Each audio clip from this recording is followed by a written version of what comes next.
Welcome to Wanna Be Clutter-Free, formerly Wanna Be Minimalist, the podcast for busy families who are tired of the chaos, fed up with being overwhelmed, and ready to enjoy life again. Each week, we talk about how to let go of the clutter so that you can focus on the things that actually matter. And it's not just physical clutter. We talk about the mental and emotional stuff too, because if it's holding you back, it's time to ditch it. I share what I've done in my own life to declutter, organize, and calm the chaos, but you won't just hear it from me. There are amazing guests too. It's practical, doable, and simple for those of us that want to be clutter-free. You're listening to the Wanna Be Minimalist Show with Deanna Yates, episode number 98. On today's episode, it is all about organizing the kids' rooms. No matter if you have one child or five, the fact is kids typically come with a lot of stuff. Today, we're looking briefly at why these tiny humans come with so much baggage, how to approach decluttering with their interests in mind, and then how to keep it all organized without having to follow them around like their private cleanup crew, because who has time or patience for all of that? Hey there, my wannabe minimalist friend. Welcome back to the show. My name is Deanna Yates, and I am thrilled you are here today. If this is your first time here, well, welcome. I hope the information I provide is not only helpful, but inspires you into action. And today is a good one. I get questions all the time about kids' stuff.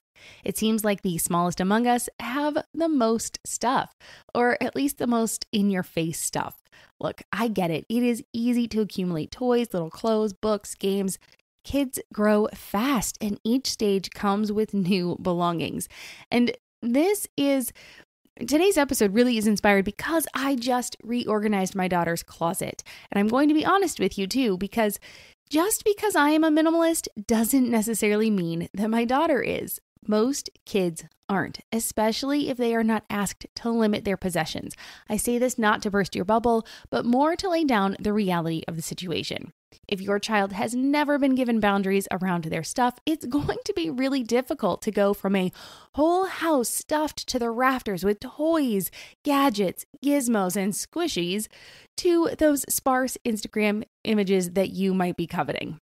Now, I'm not saying that we can't get there if that is what you truly desire, but it is not happening overnight. All hope is not lost, though. This episode is going to lay out the 7 things that you can do to corral the toys and mountains of kids' things and set up systems so your kiddos can help keep it up too. But why do these tiny humans have so much stuff to begin with? Well, the answer is not a fun one to think about, and it is because we buy them things. We buy them the things because we oftentimes are filling a spot of guilt. Maybe we're working a little bit more than we want to be, or we're spending time doing something else, or something is happening in our life and we feel guilty about that. So we sometimes will buy our little ones things to show our love, right? I know I am guilty of that. I know lots of people are guilty of that. So generally, these humans, our tiny humans, our little people, have things because either we brought it in or a loved one brought it in, and there are no boundaries. So we're going to talk about how to do that. So here's how I recommend creating a space that not only encourages play and creativity, but also makes it easy to keep it neat and tidy. Are you ready? All right, here we go. Step number 1 is to involve your kids as much as possible. Now, one way to do that is to have them give you a tour of their room. I want you to get curious about what they love about their room and what they would want to change. Now, try not to assert your opinion here and let them lead the discussion. I also want you to make sure that you are not setting your expectations onto them, right? So a lot of times I don't want to don't second guess your kids either. Like I remember when I first started kind of this journey with my daughter, and she would say that she wanted to get rid of something, or I would hold something up and be like, keep, donate, toss, what do you want to do with this thing? And she would say, oh, get rid of it or donate it. And I would have a moment of pause, right? I would look at it and go, oh, really? Okay. Right?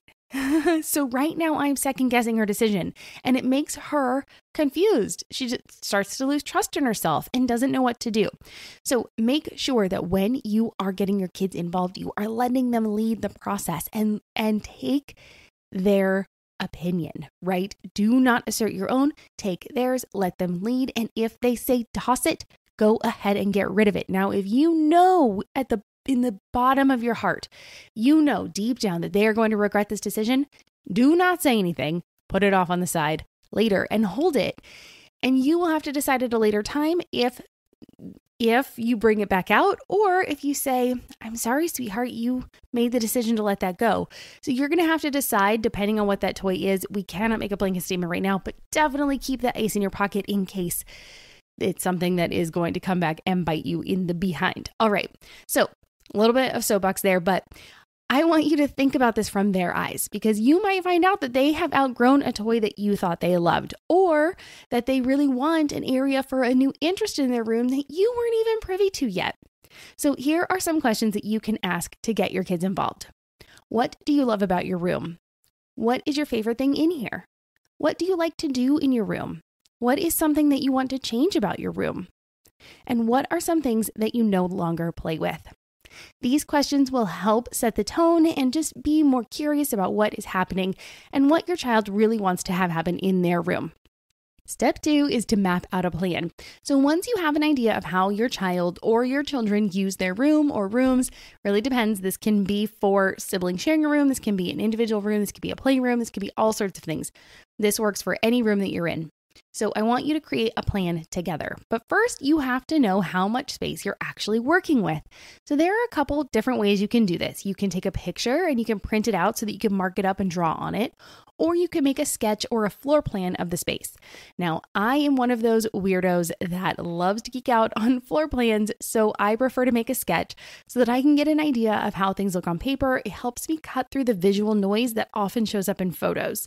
So if you listen to episode 70 about organizing your kitchen, this advice might sound familiar, as it is how I like to start when I organize a space, because like I said, I geek out on this stuff.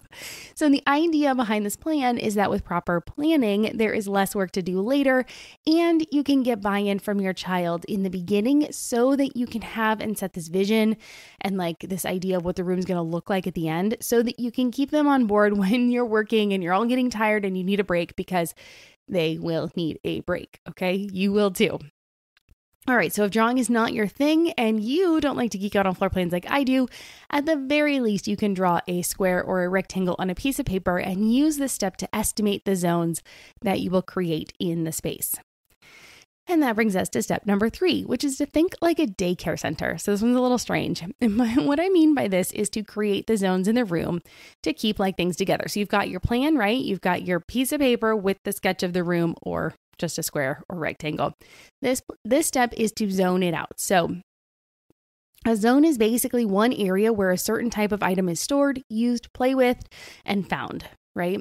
It makes it easier to know how much of an item you have, helps your children know where to find something when they want it, and the best part, it helps them know where to put it away when it's time to clean up. So daycare centers do zones really, really well. And when it's time for cleanup, all the children can help because the bins are labeled. They know where everything lives. We'll get to labels in a later step, but we do that when we're sure of the items that will be staying in the room and when we can really make our zones concrete. This is a little bit more of a brainstorming process, so we know what we want and kind of have an idea of where we're going, because it helps you envision how you're going to use the space and what zones are important to your child. For instance, in my daughter's room, some of our zones are a stuffed animal zone, a reading zone, a homework zone, a Lego zone, a dressing zone, and creative zones. Step number 4 is a biggie, and it is to finally start going through the items that are in the room. Now, by now, you are ready to see some progress, so let's get to it. If you've listened to this show before, you will know that creating piles is no longer my preferred way of decluttering, but the kids' rooms are an exception. It is likely that most of the stuff is in a pile anyway, so we'll work with what we've got and we'll make it better. The key is to work in zones and then work your way around the room. So I like to start with clothes and then do books and then move on to toys. And toys is all encompassing on this, and it can be very different from family to family. So we're just going to call it toys. You can break it down as you get to that area, but you can go in whatever order works best for you as well. But for the sake of keeping everybody on the same page for this podcast, we're going to go in the order that I listed, and we're going to start with clothes. So my favorite thing about clothes is that you can make a lot of progress really quickly. both with your children's wardrobes and with your own. It's pretty easy to see if the clothes, especially for kids, are the right size, if they're the right season, if they're worn out, or if they've never been worn because your child doesn't even like it. So if your child is like mine, they are very opinionated about their clothes. In fact, my daughter has adopted a uniform on her own and wears pretty much the same version of the same thing every day. So she wears a cotton dress with shorts underneath, tall socks, tennis shoes, and a lightweight jacket. Yes, it helps that we are in Southern California, but I have a feeling that she would have a uniform for each season if we lived somewhere that warranted it. It's just her jam. So when you are going through clothes, I want you to create 3 piles. The first one is keep. These are the clothes that your child still wears, and they are currently in season, right? They're the clothes that they're currently wearing right now. So it is April when this is going to go out, so this is going to be your spring and then into your summer if you have enough room for 2 seasons to overlap. Hey everyone, today I want to talk to you about something that's helping me show up as my best self, hormone harmony. For any woman navigating the ups and downs of hormonal change, whether you're in your 20s or past 40, this is something you'll want to hear about. I started taking Hormone Harmony because lately I've been feeling off balance, I was snacking more, feeling sluggish, and just not like myself. I was pretty flat. And that's when I found Hormone Harmony. It's been a game changer. It's not only for those of us that might be hitting perimenopause, but for any woman who feels like their hormones could be more in sync. Did you know a bottle of Hormone Harmony is sold every 24 seconds? Yep, it's that popular. And it's not hard to see why. This wonderful supplement is packed with adaptogens. These are science-backed herbal extracts that help your body adapt to stress and minimize those annoying hormonal fluctuations. So whether it's hot flashes, night sweats, mood swings, or just feeling perpetually tired, Hormone Harmony addresses all of these symptoms gently and effectively. And for those navigating the tricky waters of perimenopause, it is nothing short of a lifesaver. The company behind Hormone Harmony, Happy Mammoth, is all about making women's health simpler and safer. Their products are sugar-free, gluten-free, dairy-free, non-GMO, and third-party tested to ensure the highest quality. And the best part? Women are reporting they feel like themselves again. If you're ready to start feeling like yourself again, I've got great news. For a limited time, you can get 15% off your entire first order at happymammoth.com. Just use the code WANNA at checkout. That's happymammoth.com with the code WANNA, WANNA, for 15% off your first order. Don't miss out on this incredible offer. Do you ever find yourself staring into your closet, feeling like you've got tons of clothes but nothing to wear? Well, I've discovered a fabulous solution that's perfect for us busy women. Armoire. Armoire offers high-quality, unique brands tailored just for you. All it takes is a quick 5-minute style quiz, and voila! You get a personalized closet from which to choose. The best part, these stylish outfits are delivered straight to your door in just a couple of days. I just returned from a podcast conference and Armoire saved the day when it came down to what to wear. I wore these super cute wide leg jeans from Paige to the day portion of the conference, and that night I wore cropped wide leg vegan leather pants and an asymmetrical striped sweater. I got compliments all night and had people mentioning my outfit the next day. Then I was able to simply send it back for something new.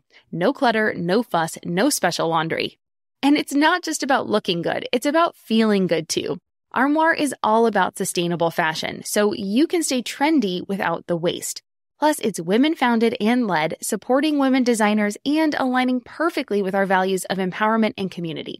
Right now, my listeners can give Armoire a try and get up to 50% off their first month. That's up to $125 off. Just visit armoire.style/wanna.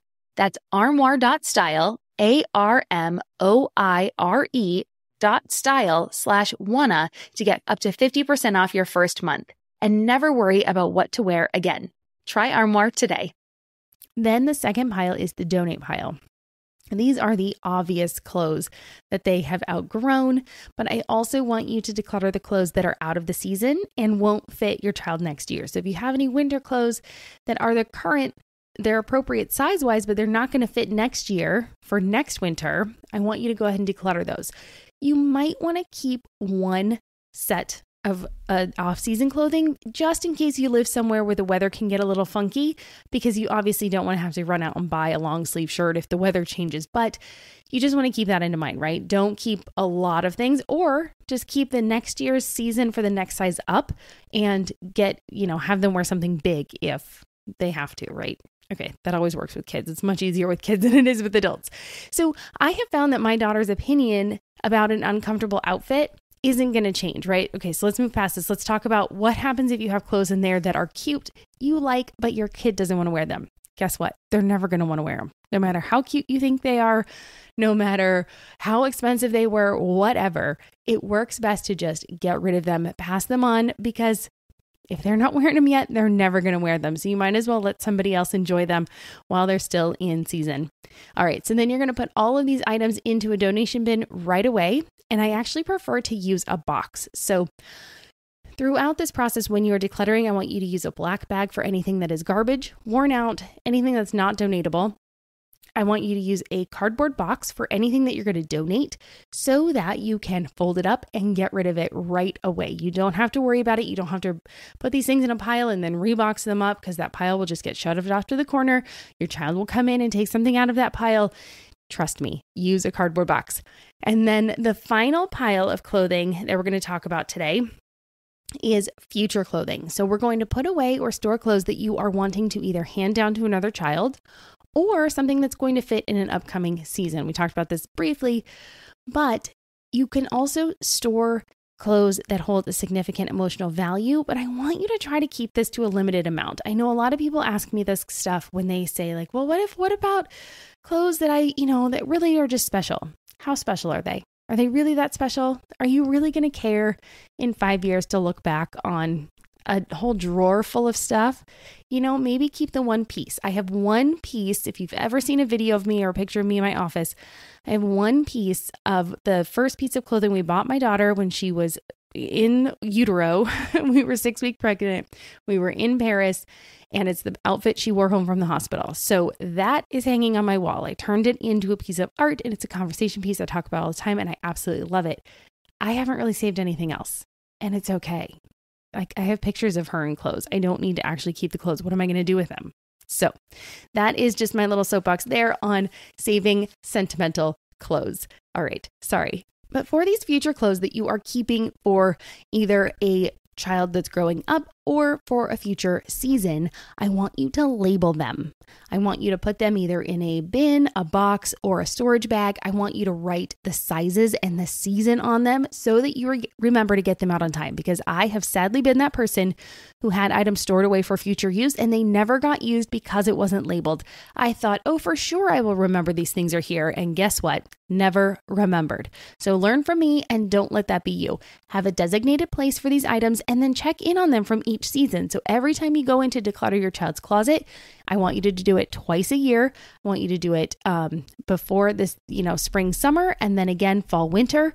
And that way you can change out the seasonal clothing. You can check to see if you have anything for the next season, and then you can build in and fill in all the holes on their wardrobe that they need for the next size up. Okay, now for how to store your child's clothes, right? Now we've gotten rid of the clothes that we no longer need. We've got our keep pile. What do we do with them?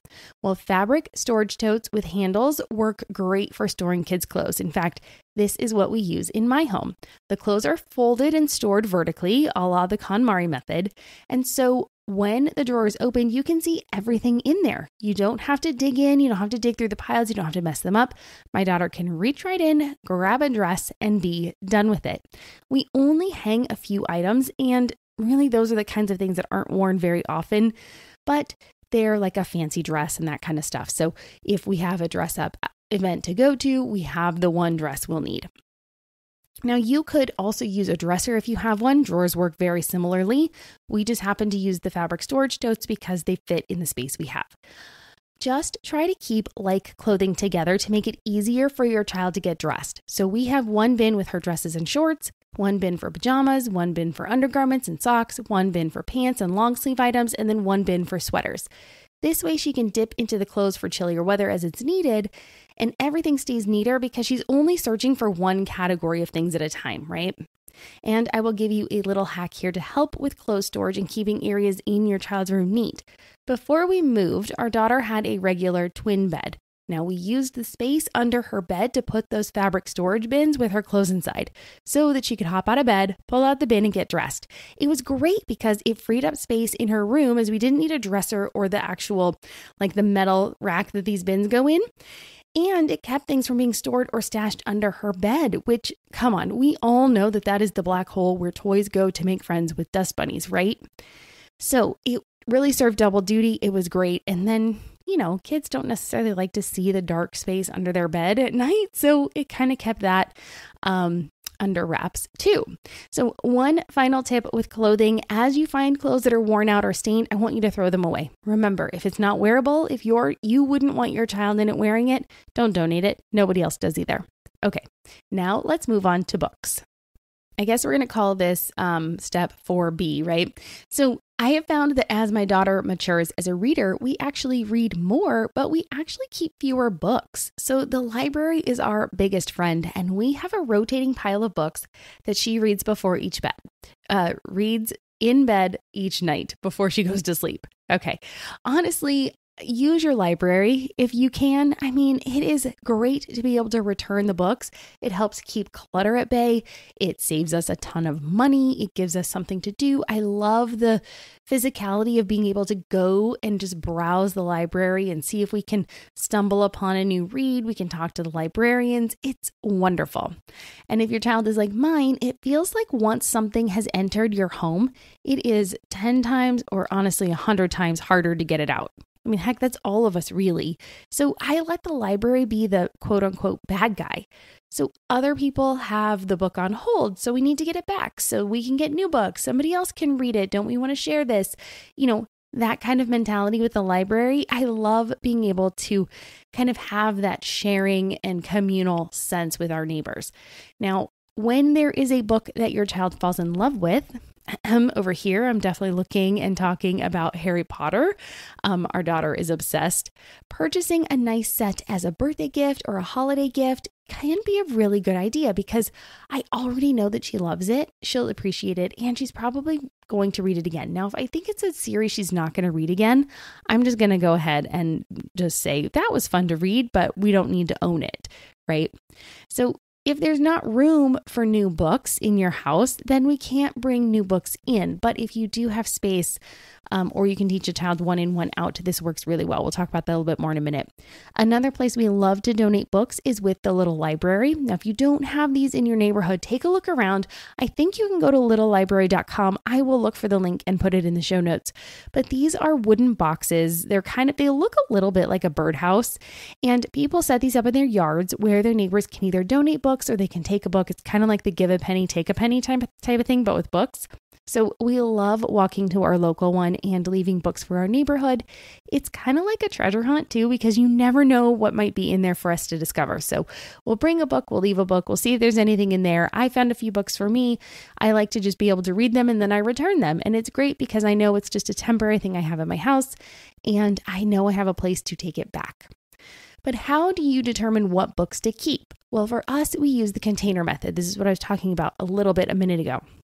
This means that you determine how much space is available for the books in your home. And it might be one shelf, it might be an entire bookcase, but once you decide how much space you have, once you know what's available, that's it.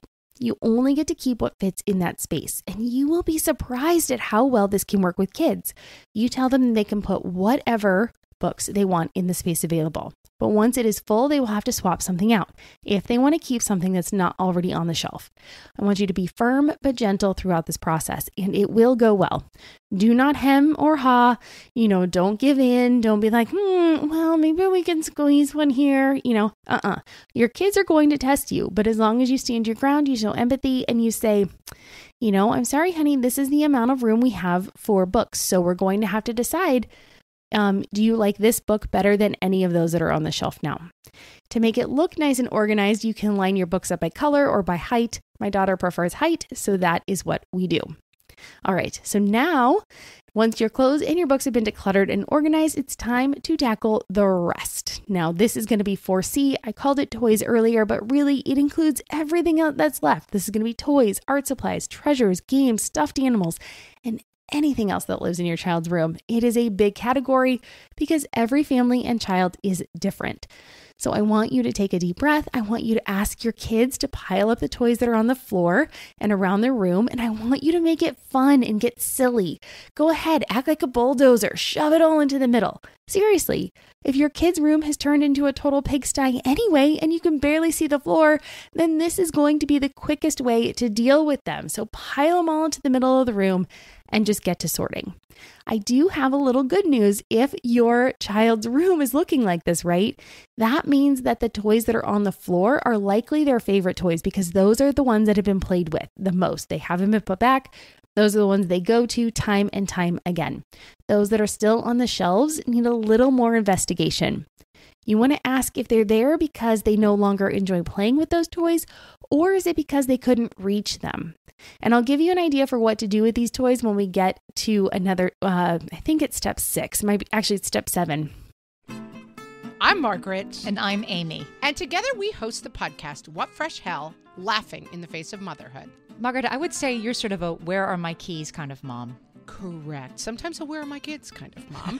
Well, you're, Amy, more of a we were supposed to leave 35 seconds ago, mom. I mean, touche. In each episode of What Fresh Hell, we come at a topic from our usually completely opposite perspectives. I bring the research. And I bring kind of the gimlet eye. Like, is that research really going to work, people? And almost 10 million downloads later, we're still laughing. We also talk to experts in the parenting field, plus parents with stories we can all learn from. We make each other laugh, we challenge each other's assumptions, and we have what we think is the best parenting community on the internet. Check out What Fresh Hell? Laughing in the Face of Motherhood wherever you listen to podcasts.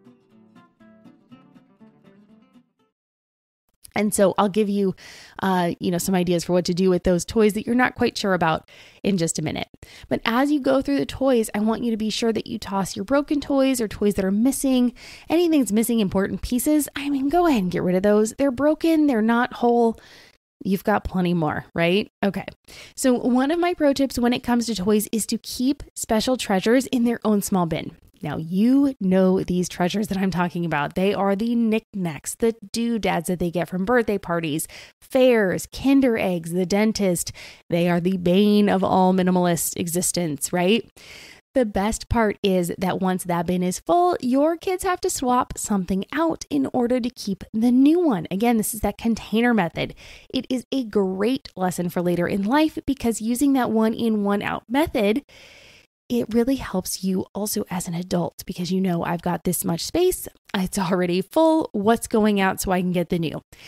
And by keeping that bin small, I get to keep more of my sanity.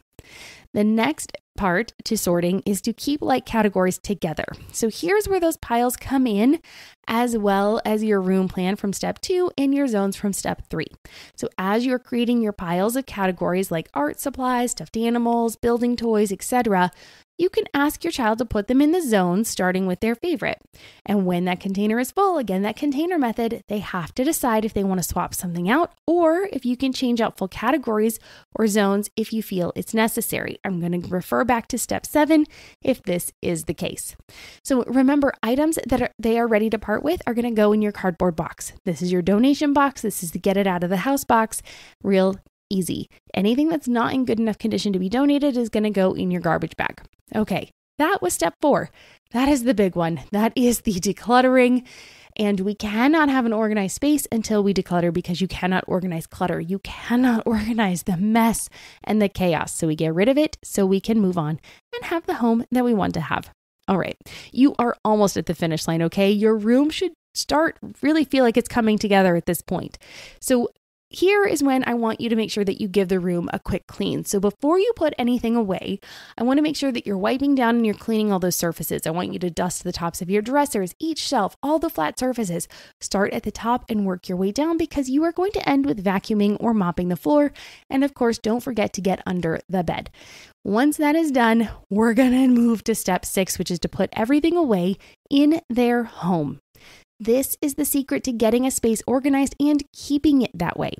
After you have decluttered and you have your pile of trash, I want you to take that out. Then look at your boxes of donation items. I want you to close those lids. I want you to take them to your car. And finally, you will be left with what stays. If you have not put your items away, now is the time to do that. I want you to fold your clothes and put them in the dresser, those fabric totes, or hang them up, whatever your preferred method is.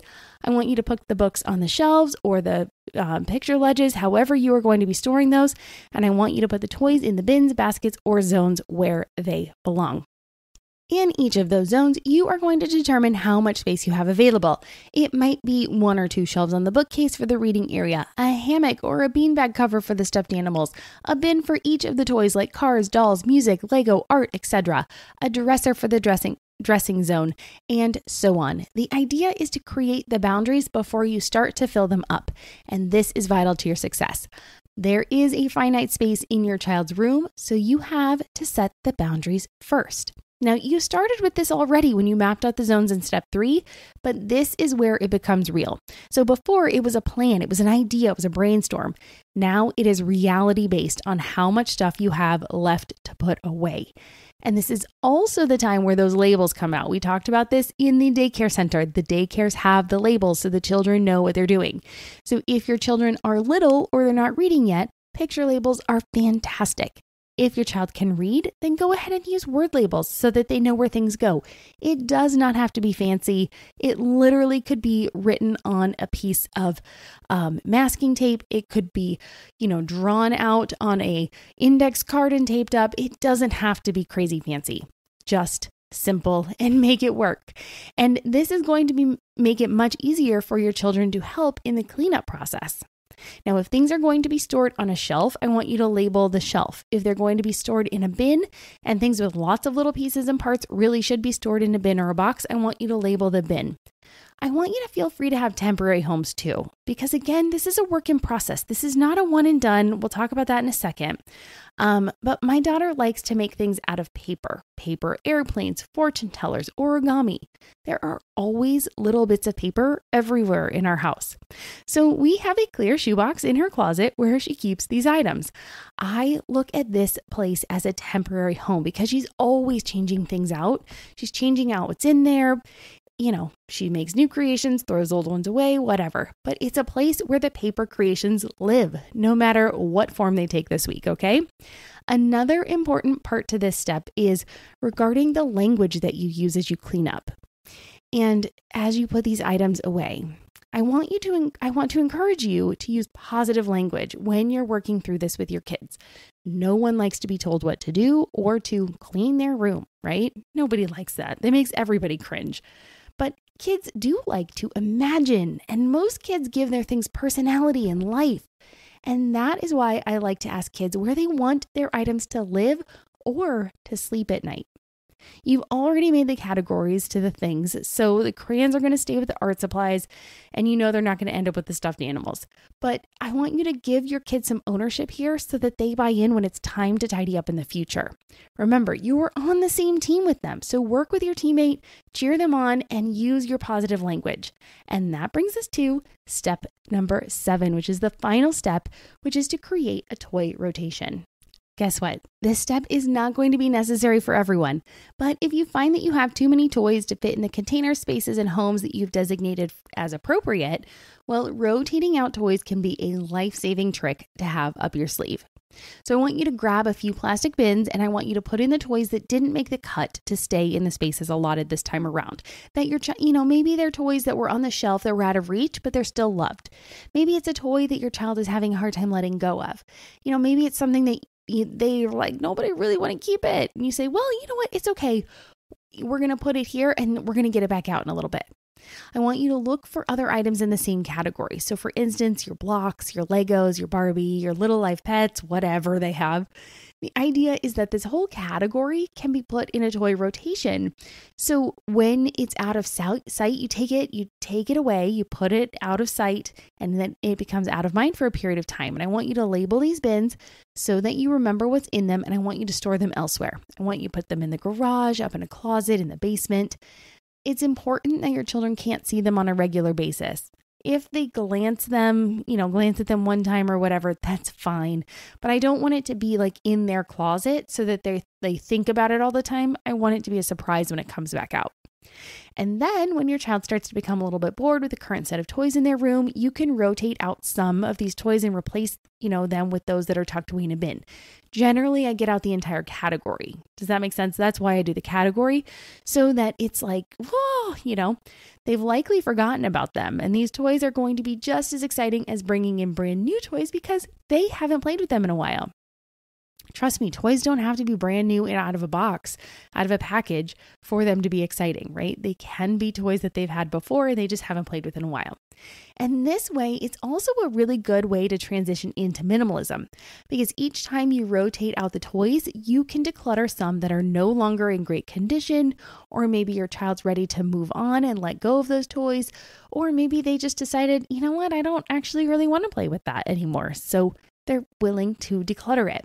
Now, from experience, decluttering and organizing a kid's room, like I said, it's not a one and done thing. They grow and change, and it happens rapidly. And so you are going to be back here again sooner than you wish. The good news is that it gets better with practice, and you can be wiser as you move forward with purchasing new toys because you know they already have enough. The more you have to declutter stuff and watch the stuff that you have spent money on get thrown to the donation pile, the less you are likely to want to purchase more toys. So the hard truth is that the less you buy, the less you'll have to declutter later. All right? And now it is your turn to take action. Are you going to declutter your kids' room? If so, I would love to be your cheerleader and help you along the way. Come on over to the Wannabe Minimalist group on Facebook and join in the conversation. You can find the link in the show notes or on my website at wannabeclutterfree.com/98. Again, that's wannabeclutterfree.com/98, or just search on Facebook for the group. And if you're ready to get the rest of your home decluttered, organized, and clean too, but don't know where to start, I invite you to check out Tidy Home Academy. Having a home that you are proud of and that runs smoothly with the right systems in place is possible. You can do it, and I am here to help you along the way. You can find out more at wannabeclutterfree.com/tidyhomeacademy, all one word. Again, that's wannabeclutterfree.com/tidyhomeacademy. And that just about wraps it up for today's episode. But before I go, I just want to take a minute to thank you for listening to this show. I appreciate that you choose to spend some of your time with me, and I hope that the information I provide is not only helpful, but inspires you to take action. And if you enjoyed today's episode and haven't done so already, please leave a review to let me know what you think of the show. It helps me plan future content, makes the show better, and it elevates me to the next level so that I can keep bringing you even better episodes in the future. Also, be sure to subscribe to be notified of new episodes wherever you prefer to listen to podcasts. All right, that takes care of our show for this week. Happy organizing, and I'll see you here next week when we'll have another guest on the show. I was super excited to catch up with Dr. Jenna Hua of Million Marker, and we had an incredibly insightful conversation about the toxic chemicals that we all run into every single day in our lives. If you have ever worn makeup, eaten anything out of a can, used plastic food storage containers, or wanted to live a healthier life, so really I think I'm talking about every single person out there, you'll definitely want to check out next week's show. I'm Deanna Yates with the Wannabe Minimalist Show, and I'll see you here next week. Cheers.